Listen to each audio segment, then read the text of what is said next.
ಅತಿ ಕಠಿಣವಾಗಿರತಕ್ಕಂತಹ ಒಂದು ಪದ್ಯ. ಮೇಲ್ನೋಟಕ್ಕೆ ಅತ್ಯಂತ ಸುಲಭವಾಗಿದೆ, ಆದರೆ ಒಳಗಡೆ ಹೋದರೆ ಅತ್ಯಂತ ಕಠಿಣವಾಗಿರತಕ್ಕಂತಹ ಒಂದು ಪದ್ಯವನ್ನು ಕೊಟ್ಟಿದ್ದಾರೆ. ಹಿಂದೆ ಮುಂದೆ ಉಪೋದ್ಘಾತಗಳನ್ನು ಹೇಳದೆ ಪದ್ಯಕ್ಕೆ ಬರೋದಾದರೆ, ನಾಯಿ ಬಂದ ದಪ್ಪ ಅಣ್ಣ ಅತ್ತಲಾಗಿರಿ ಅನ್ನುವಂತಹ ಒಂದು ಪದ್ಯ ಪುರಂದರದಾಸರ ಅತೀ ಶ್ರೇಷ್ಠವಾಗಿರತಕ್ಕಂತಹ ಪದ್ಯ. ಇಲ್ಲಿ ನಾಯಿ ಬಂದ ದಪ್ಪ ಅಣ್ಣ ಅತ್ತಲಾಗಿರಿ ಅಂತ ನಾಯಿಯನ್ನು ಯಾಕೆ ತಗೊಂಡ್ರು? ಆ ನಾಯಿನೇ ಹೇಳಬೇಕು ಅಂತಂದರೆ ಮುಂದಿನ ಸಾಲಿನಲ್ಲಿ ಹೇಳ್ತಾರೆ, ನಾಯಿ ಅಂದರೆ ನಾಯಿ ಅಲ್ಲ, ಮಾನವ ಜನ್ಮದ ಹೀನ ನಾಯಿ ಅಂತಂದರು. ಹಾಗಾದರೆ ಮಾನವ ಜನ್ಮದಲ್ಲಿ ಹೀನ ನಾಯಿ ಅಂದರೆ ಯಾವುದನ್ನು ತಗೊಳ್ಬೇಕು ಅಂತಂದರೆ, ಹಾನಿ ಮಾಡಿದ್ದು ಯಾವುದೋ ಅದು ಹೀನ ಅಂತ. ಹಾನಿ ಮಾಡಿದ್ದು ಯಾವುದು ಅಂತ ಕೇಳಿದಾಗ ಅವರೇ ಇನ್ನೊಂದು ಕಡೆ ಹೇಳ್ತಾರೆ, ಮಾನವ ಜನ್ಮ ದೊಡ್ಡದು, ಇದು ಹಾನಿ ಮಾಡಿಕೊಳ್ಳಬೇಡಿ ಹುಚ್ಚಪ್ಪಗಳಿರ ಅಂತ. ಹಾಗಾದರೆ ಅಂತಹ ಸಾಧನ ಶರೀರವಿದು ನೀದಯದಿ ಕೊಟ್ಟದ್ದು ಅಂತ. ಅಂತಹ ಸರ್ವಶ್ರೇಷ್ಠವಾಗಿರತಕ್ಕಂತಹ ಮಾನವ ಜನ್ಮವನ್ನು ಯಾರು ವ್ಯರ್ಥವಾಗಿ ಮಾಡಿಕೊಳ್ತಾರೆ ಅವನನ್ನು ನಾಯಿ ಅಂತ ಕರೆದ್ರು. ಹಾಗಾದರೆ ಮಾನವ ಜನ್ಮದ ಹೀನ ನಾಯಿ ಅಂದರೆ ಹಾನಿ ಮಾಡಿಕೊಂಡ ನಾಯಿ, ಅದು ಹೀನ ನಾಯಿ ಅಂತ ಅರ್ಥವನ್ನು ಮಾಡಿಕೊಳ್ಬೇಕು ಅಂತ. ಹಾಗಾದರೆ ನಾಯಿ ಅಂದರೆ ಮಾನವ ಜನ್ಮವನ್ನು ವ್ಯರ್ಥ ಮಾಡಿಕೊಂಡದ್ದು ನಾಯಿ ಅಂತ ಕರಿಬೇಕಾದರೆ, ಮಾನವ ಜನ್ಮ ಯಾತಕ್ಕೆ ಕೊಟ್ಟಿದ್ದಾರೆ, ಅದನ್ನು ಯಾವ ರೀತಿಯಾಗಿ ವ್ಯರ್ಥ ಮಾಡಿಕೊಂಡಿದ್ದೇವೆ, ಭಗವಂತನನ್ನು ಅರ್ಥ ಮಾಡಿಕೊಳ್ಳಿಕ್ಕಾಗಿ ಕೊಟ್ಟ ಶರೀರದಲ್ಲಿ ಯಾವ ರೀತಿಯಾಗಿ ವ್ಯರ್ಥ ಮಾಡಿಕೊಳ್ಳಿಲ್ಲ, ಅದನ್ನು ಹಾಳು ಮಾಡಿಕೊಂಡೆವು ಅನ್ನುವ ದೃಷ್ಟಿಕೋನಕ್ಕೂ ನಾಯಿಗೂ ಏನು ಸಂಬಂಧ ಅಂತ ಕೇಳಿದರೆ, ಮನುಷ್ಯನಿಗೆ 100 ವರ್ಷ ಆಯುಷ್ಯ ಅಂತ. 100 ವರ್ಷ ಆಯುಷ್ಯದಲ್ಲಿ 60 ವರ್ಷ 40 ವರ್ಷ ಮತ್ತು ನಮ್ಮ ಆಯುಷ್ಯ ಅಂತ ಇಟ್ಕೊಂಡ್ರೆ 40 ವರ್ಷ ಆಯುಷ್ಯ ಇತ್ತಂತೆ. ಅದನ್ನು ಹೋಗಿ ಏನು ಕೇಳಿದ, ಕತ್ತೆ ಹತ್ರ ಹೋಗಿ ಕೇಳಿದ್ನಂತೆ, ಕತ್ತೆ ನಿನಗೆ 40 ವರ್ಷ, ನನಗೂ 40 ವರ್ಷ, ನೀನು ಯಾಕೆ ತಗೊಳ್ತಿ ಅಂತ 20 ವರ್ಷ ತಗೊಂಡ ಅಂತ. ಆಮೇಲೆ ಹೋಗಿ ಏನು ಮಾಡಿದ, ನಾಯಿ ಹತ್ರ ಹೋಗಿ ಕೇಳಿದ್ನಂತೆ, ನಾಯಿ ಹತ್ರ 20 ವರ್ಷ. ಹಾಗಾದರೆ ಗೂಬೆ ಹತ್ರ ಹೋದ 20 ವರ್ಷ. ಅಲ್ಲಿಗೆ 40 ವರ್ಷ ಆದಮೇಲೆ 20 ವರ್ಷ ಮತ್ತು ಕತ್ತೆ ಹತ್ರ ತಗೊಂಡ. ಅಂದರೆ 40 ವರ್ಷದಿಂದ 60 ವರ್ಷ ತನಕ ದುಡಿತಾನೆ, ಆದ್ದರಿಂದ ಕತ್ತೆಯ ಜನ್ಮ ಅಂತ. ಆ ಮುಂದೆ 60 ವರ್ಷದಿಂದ 80 ವರ್ಷ ತನಕ ಕಾಲ ಕಳೆಯೋದಿದೆ ನೋಡಿ, ಅದು ತುಂಬ ಕಷ್ಟ. ನಾಯಿ ಬಾಳು ಅಂತ, ಜೀವನ ನಾಯಿ ಜನ್ಮ ಅಂತ. ಯಾಕೆ ಅಂದರೆ 60 ವರ್ಷಕ್ಕೆ ರಿಟೈರ್ಡ್ ಆಗಿರುತ್ತೆ. ಈ ಕಡೆ ಆಫೀಸ್ನಲ್ಲಿ ಹೋಗಿ ಮನೆಯಲ್ಲಿ ಕಾಟ ತಪ್ಪುತ್ತೆ ಅಂತ ಅಲ್ಲಿ ಕೂತ್ಕೊಂಡಿರ್ತಾನೆ. ಇಲ್ಲಿ ಮನೆಯಲ್ಲಿ ಏನು ಮಾಡಲಿಕ್ಕೂ ಅಭ್ಯಾಸ ಇರಲ್ಲ, ಅಲ್ಲೂ ಇಲ್ಲ ಇಲ್ಲೂ ಇಲ್ಲ, ಅವನ ಪರಿಸ್ಥಿತಿ ಅಯೋಮಯ. ಆದ್ದರಿಂದ ಅದನ್ನು ನಾಯಿ ಬಾಳು ಅಂತ ಕರೆದಿದ್ದಾರೆ. ಹಾಗಾಗಿ ಒಂದೋ ಶಾಸ್ತ್ರ ಓದಿರಬೇಕು, ಇಲ್ಲ ಪೂರ ಲೌಕಿಕದಲ್ಲಿರಬೇಕು. ಇವೆರಡರ ಮಧ್ಯಾಗ ಬಂದಾಗ ಒಂದು ತೊಳಲಾಟ ಇದೆ ನೋಡಿ, ಅದೇ ನಾಯಿ ಅಂತ. ನಾಯಿ ಅಂದರೆ ಏನು ಅಂದರೆ ನೋಡಿ, ಅದರೊಳಗೆ ಅದನ್ನು ನೀವು ಇನ್ನೊಂದು ಸ್ವಲ್ಪ ಸ್ಪಷ್ಟವಾಗಿ ತಿಳ್ಕೊಳ್ಬೇಕು ಅಂದರೆ, ದಾಸರೇ ಇನ್ನೊಂದು ಕಡೆ ಹೇಳ್ತಾರೆ, ಸತ್ಯಂ ಜಗತಿದು ಪಂಚಭೇದವು ನಿತ್ಯ ಶ್ರೀ ಗೋವಿಂದನ ಕೃತ್ಯ ವರಿತು ತಾರತಮ್ಯದಿ ಕೃಷ್ಣನದಿಕೆಂದು ಸಾರಿರೈ. ಕೃಷ್ಣನ ಅಧಿಕ ಅಂತ ನಾವು ತಿಳ್ಕೊಳ್ಬೇಕಾದ್ರೆ, ಕೃಷ್ಣನ ಅಧಿಕ ಅಂದರೆ ಸರ್ವೋತ್ತಮ ಅಂತ, ಪರಮಾತ್ಮ ಸರ್ವೋತ್ತಮ ಅಂತ ತಿಳ್ಕೊಳ್ಳೋದೇ ಮಾನವ ಜನ್ಮ ದೊಡ್ಡದು. ಹಾಗಾದರೆ ಮಾನವ ಜನ್ಮ ಸಾರ್ಥಕ ಯಾವಾಗ ಆಗುತ್ತೆ, ಕೃಷ್ಣನನ್ನು ಸರ್ವೋತ್ತಮ ಅಂತ ತಿಳ್ಕೊಂಡ್ರೆ. ಅದು ಯಾಕೆ ನಮಗೆ ಗೊತ್ತಾಗೋದಿಲ್ಲ, ಅದಕ್ಕೆ ಹೇಳಿದರು ಸತ್ಯಂ ಜಗತಿದು ಪಂಚಭೇದವು. ಈ ಪಂಚಭೇದ ಇದೆ ನೋಡಿ, ಈ ಪಂಚಭೇದಗಳನ್ನು ತಿಳ್ಕೊಳ್ಳದಿದ್ದರೆ ಅದನ್ನು ನಾಯಿ ಜನ್ಮ ಅಂತ ಕರೆದ್ರು. ಅಲ್ಲ, ನಾಯಿಗೂ ಪಂಚಭೇದಕ್ಕೂ ಏನು ಸಂಬಂಧ ಅಂತ ನೀವು ಕೇಳ್ಬೋದು. ಅಲ್ಲಿ ನೋಡಿ, ನ ಆ ಈ ಅಂತ 3 ಅಕ್ಷರಗಳಿದೆ. ನ ಆ ಈ, ನಾಯಿ ಅಂತಾಯಿತು. ನ ಅಂದರೆ ಇಲ್ಲ ಅಂತ ಅರ್ಥ, ಅಲ್ಲ ಇಲ್ಲ ಯಾವುದಾದ್ರೂ. ಹಾಗಾದರೆ ಯಾವುದು ಇಲ್ಲ ಅಂದರೆ ಯಾವುದು, ನ ಅಂದರೆ ನಿಷೇಧ, ಅಂದರೆ ಆ ಈ 2 ಅಕ್ಷರ ಹೇಳಿದರು. ಆ ಅಂದರೆ ಯಾವುದು ಅಂದರೆ 5 ಅಕಾರಗಳಂತೆ 5 ಇಕಾರಗಳಂತೆ. 5 ಅಕಾರಗಳು 5 ಇಕಾರಗಳು ಯಾವುದು ಅಂದರೆ, ಇವತ್ತು ಸಾಬ್ರು ಹೋಗಿ ನಮಾಜ್ ಮಾಡ್ತಾರಲ್ಲ, ಅಲ್ಲ ಅಲ್ಲ ಅಲ್ಲ ಅಲ್ಲ, ಇಲ್ಲ ಇಲ್ಲ ಇಲ್ಲ ಇಲ್ಲ ಅಂತ, ಅದೇ ಅಕಾರ ಪಂಚಕ, ಇಕಾರ ಪಂಚಕ. ಏನದು ಅಂತಂದರೆ, ಜೀವ ಜೀವ ಒಂದೇನ ಅಂತ ಕೇಳಿ ಅಲ್ಲ ಅಂತ ಹೇಳ್ತಾರೆ. ಜೀವ ಜೀವ ಜೀವ ಒಂದೇನ ಅಲ್ಲ ಅಂತ ಹೇಳಿದರೆ ಜೀವ ಜೀವ ಭೇದ. ಆ ಮೊದಲನೇ ಆಕಾರ. ಎರಡನೇ ಆಕಾರ ಯಾವುದು, ರಾಮಾಚಾರ್ಯ ಕೃಷ್ಣಾಚಾರ್ಯ ಒಂದೇನ ಅಲ್ಲ. ಮತ್ತು ಸಾಲಿಗ್ರಾಮ ನೀನು ಒಂದೇನಾ? ಅಲ್ಲ. ಹಾಗಾದರೆ ಈಶ ಜೀವ ಭೇದ ಆಯಿತು. ಹೀಗೆ ಒಂದೊಂದು ಭೇದಗಳನ್ನು ತಿಳ್ಕೊಂಡಾಗ ಅಲ್ಲ ಅಲ್ಲ ಅಲ್ಲ. ಯಾಕೆ ಅಂತ ಕೇಳಿದರೆ, ಈಗ ರಾಗಿನೂ ಸಾಸಿವೆನೂ ಒಂದೇನಾ ಅಂತ ಕೇಳಿದರೆ ಅಲ್ಲ ಅಂತ ಹೇಳ್ತೀರಿ. ಯಾಕೆ ಅಲ್ಲ ಅಂದರೆ ರಾಗಿಯಲ್ಲಿರ್ತಕ್ಕಂಥ ಗುಣ ಸಾಸಿವೆಯಲ್ಲಿ ಇದೆಯಾ ಅಂತ ಕೇಳಿದರೆ ಇಲ್ಲ ಅಂತ. ಅದೇ 5 ಅಲ್ಲಗಳು 5 ಇಲ್ಲಗಳು, ಇದೇ ಪಂಚಭೇದ. ಅದನ್ನೇ ನಮಾಜ್ ಮಾಡ್ತಾರೆ, ಅಲ್ಲ ಅಲ್ಲ ಅಲ್ಲ, ಇಲ್ಲ ಇಲ್ಲ ಇಲ್ಲ ಅಂತ. ಅದು ನಮ್ಮಲ್ಲಿ ಇಲ್ಲ. ಆದ್ದರಿಂದ ಆ ಮತ್ತು ಈಗಳು ನಮ್ಮಲ್ಲಿ ಇಲ್ಲದೆ ಇದ್ದರಿಂದ ನಾವು ನಾಯಿ ಅಂತ ಕರೆದ್ರು. ಅದನ್ನೇ ಹೇಳಿದರು ಸತ್ಯಂ ಜಗತ್ತಿದು ಪಂಚಭೇದವು ನಿತ್ಯ ಶ್ರೀ ಗೋವಿಂದನ ಅಂತ. ಹಾಗಾದರೆ ಈ ಪಂಚಭೇದಗಳನ್ನು ತಿಳಿದು ಕೃಷ್ಣ ನದಿಕೆಂದು ಸಾರಿರೈ, ಕೃಷ್ಣ ಸರ್ವೋತ್ತಮ ಅಂತ ಗೊತ್ತಾಗಬೇಕು ಅಂತ. ಹಾಗಾದರೆ ಇಲ್ಲಿ ಹೇಳಿದರು ನಾಯಿ ಬಂದದಪ್ಪ ಅಣ್ಣ ಅತ್ತಲಾಗಿರಿ ಅಂತಂದ್ರಲ್ಲ. ನಾಯಿ ಬಂದಿದೆ ಅತ್ತಲಾಗಿರಿ. ಅದು ನೋಡಿ ಆಶ್ಚರ್ಯ ಏನು ಗೊತ್ತಾ? ಅಪ್ಪ ಅಣ್ಣ ಅತ್ತಲಾಗಿರಿ ಅಂತ.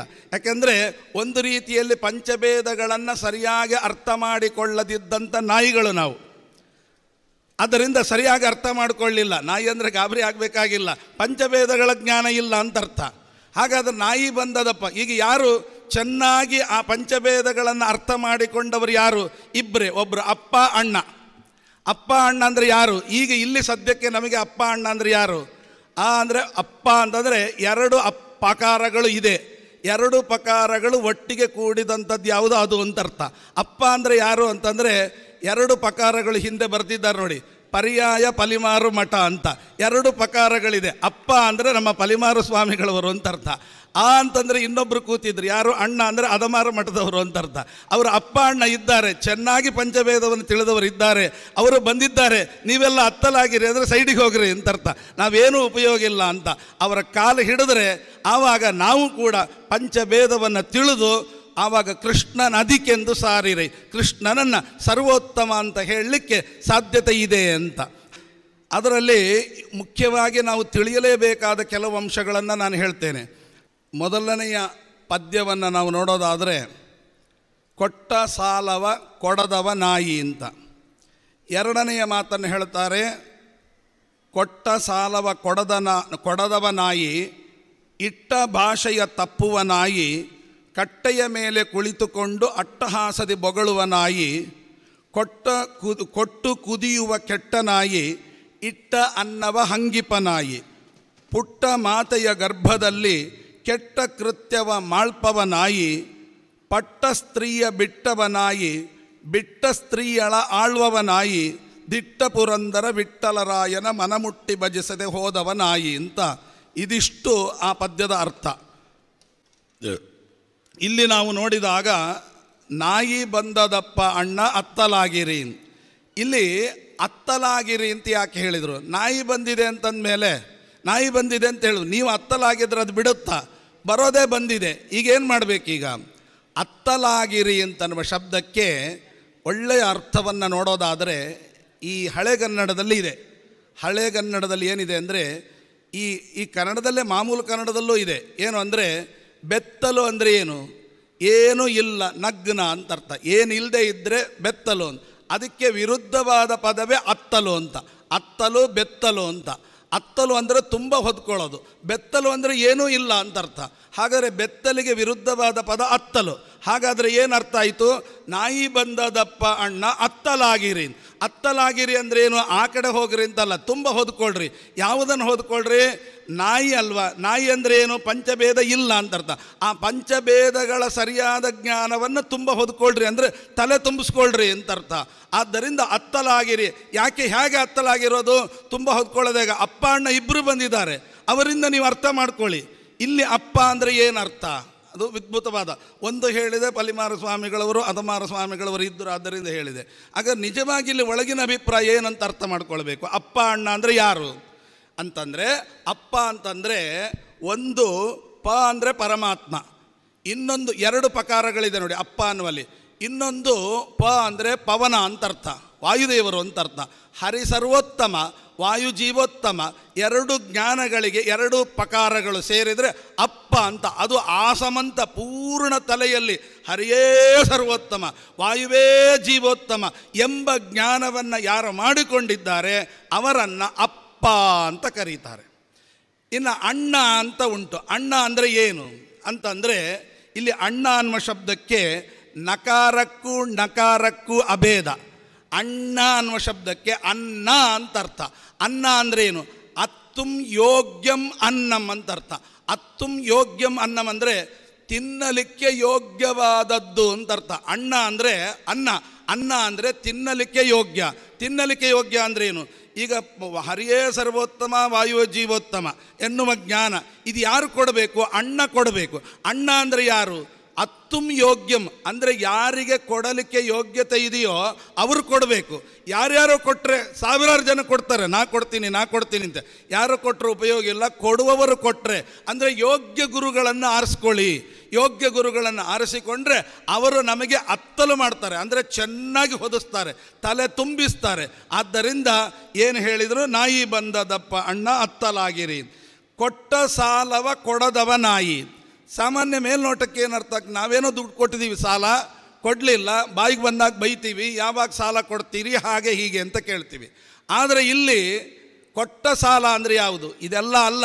ಈಗ ಈ ಹಣ ಕೊಟ್ಟಿಲ್ಲ, ಯಾಕೆ ಕೊಟ್ಟಿಲ್ಲ ಅಂತ ಜಗಳ ಆಡೋದು ಇದೆಲ್ಲ ಸಂಸಾರದಲ್ಲಿ ಇದ್ದದ್ದೇ. ಈಗ ಹೇಳ್ತಾ ಇರೋದು ಪಂಚಭೇದ ಜ್ಞಾನ ಇಲ್ಲದಿದ್ದಂಥ ಜ್ಞಾನ ಶೂನ್ಯನಾದ ವ್ಯಕ್ತಿಗೆ ನಾಯಿ ಅಂತ ಕರೀತಾರೆ.